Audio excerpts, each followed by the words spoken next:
Okugulawo essomero ly'Ezzakale Nursery and Primary School in Nakirebe mu district y'Empigi gutandise n'okusaba okukulembeddwa mu Omulabirizi wa Central Buganda yawummula Right Reverend Michael Lubowa. Omulabirizi Lubowa asinzidde wano n'akalaatira abazadde okukuza abaana mu mpisa n'eddiini era abakubiriza okubeera abanyiikivu mu buli bye bakola. Omwana oyo bw'ava eno mu buto ng'ajja ayiga ebigambo bino byonna byakuliramu ne bw'alibanga akaddiye ng'envi zituludde tayinza kwerabira bigambo byakuliddemu. Omulabirizi Lubowa agambye nti abazadde balina okuteeka amaanyi mu kulambika abaana baabwe basobole okutangaza ebiseera byabwe eby'omu maaso. Nti okuza omwana mpisa ezitya Katonda toyinza kwejjusa.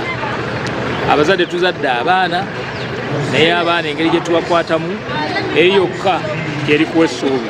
Omutandisi w'essomero lino Kavulu Ernest agamba nti bagguddewo essomero lino okuyambako ekitundu kyabwe n'okuteeka ettoffaali ku byenjigiriza by'eggwanga.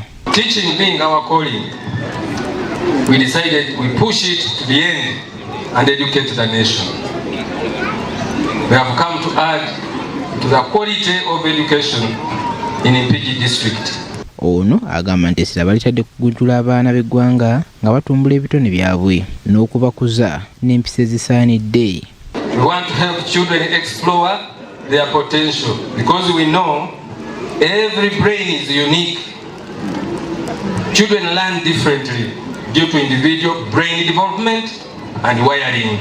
Mu kutongoza essomero lino era mwebaweeredde n'abayizi ba top class ebbaluwa ezibasumuusa okudda mu kibiina ekirala. Oluvannyuma abayizi boolesezza ebitone eby'enjawulo.